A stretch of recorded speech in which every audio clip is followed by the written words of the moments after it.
Hello world, this is Cocoroom, heavenly garden in the middle of Kamagasaki.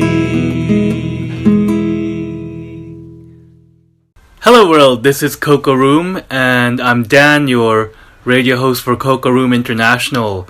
So, a little about me, I'm from Brunei, and I've been in Japan for 3 years. I teach English, study martial arts, and I'm hoping to become a journalist one day. Yeah, because I've always been interested in social issues. Yeah, I studied English literature at the University of Melbourne and did social theory, so I've always had a heart for society and the environment as well. And yes, I learned of Cocoroom through a friend who introduced me to this place because it's a really interesting guest house that helps the people of Kamagasaki. So for those of you who don't know, Kamagasaki is an area around the Dobutsu Enmai Station, Shin-Imamiya Station area. And it's regarded in Japan as one of the biggest homeless communities, or communities for people who receive welfare from the government. Although in the past decade or so, it's been changing a lot because there's been more business development, and yeah, there's many kinds of apartments that you can see that are now being built. And yeah, what's really interesting is that a lot of Japanese people think this area is dangerous, but that isn't the case. And Cocoroom tries to change the public image of these people as well through their activities like having an art community center. So he said it's a guest house, but it's also got a really nice tropical garden, a cafe, and what's really amazing is it's not only a guest house, it's also a community center for the arts. So they actually teach people who are former day laborers to express their true feelings through art. And that's really interesting to me because this place helps people with really difficult backgrounds who've left their family, who have experienced a lot of difficulty in life, like leaving their company. And back in the day, that meant that these people were judged and needed to find acceptance. So that's what Cocoroom does, is to fill this need and help people to reconnect with others, come out of isolation, and express their true feelings through art, and help these people maybe get in touch with society again. Okay? And of course, the owner and founder of Cocoroom is Kanayo Ueda, who is a poet, a passionate activist, and her work is amazing. And she's written an article before, and that article got translated by Justin Justy, who is a good friend of Cocoroom. He's also an author and professor at the University of Washington. So today we will play a reading by him of this translation, and we hope you really enjoy it. So here you go. Let's listen. 2. Kamagasaki, the neighborhood not on the map. Let me talk about where the Cocoroom is located. It is an artificially built neighborhood named Kamagasaki, slightly to the south of central Osaka. It served as a temporary encampment for day laborers to stay when they were between jobs, attracting workers from all over Japan, mostly construction workers, who were vital to the high economic growth that began in the 1960s. It is known as a flophouse district, or doyogai, sometimes also referred to as Aiden, an area of about a quarter of a square mile filled with budget lodging houses. Neither of its names can be found on any map. Doya is argot for lodgings.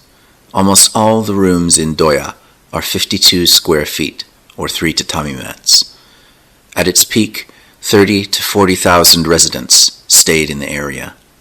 They worked and lived in a tough environment like outcasts, Even the police would not step in to protect them when they were cheated out of pay, physically abused, or killed.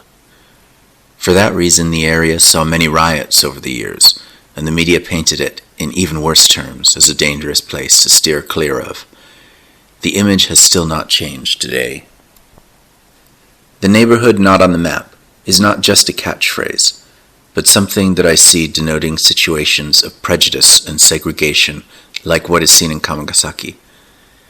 There are situations like Kamagasaki all over Japan and around the world, in alleyways tucked behind splendid buildings, in institutions sited in the midst of peaceful suburbs.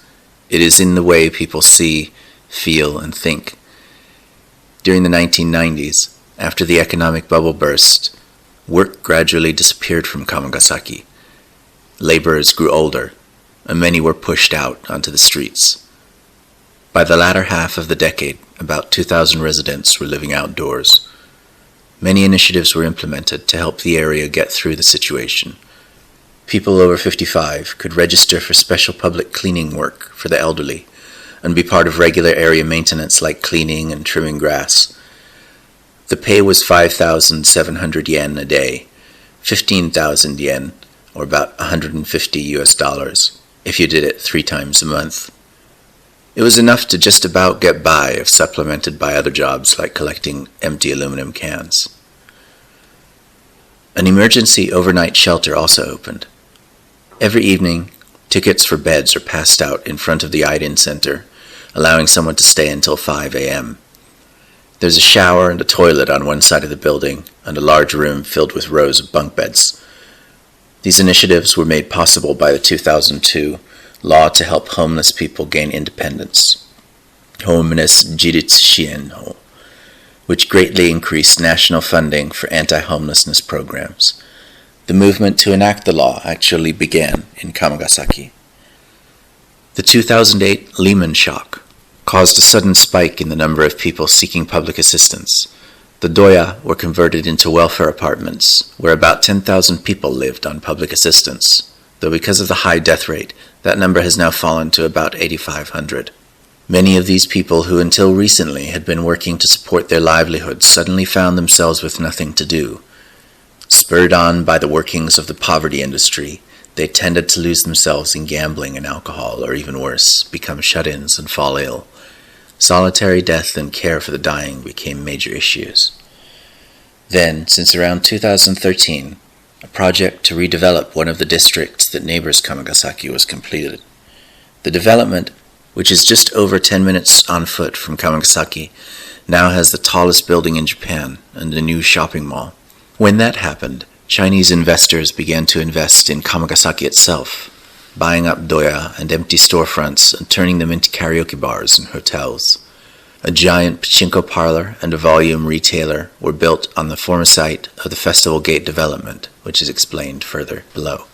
In the low-rent areas around Kamagasaki, hotels have sprung up, and many of the doya for day laborers have been rehabbed and are prospering as cheap places to stay that can be reserved online. Until very recently, everything was oriented towards day laborers, but now there are more and more businesses catering to foreign tourists, and land prices and rent are rising.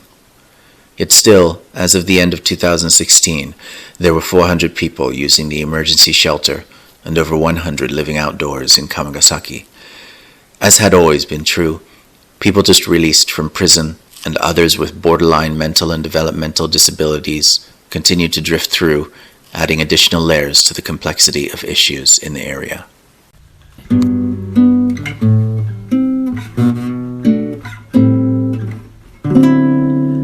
Hello world, this is Cocoroom.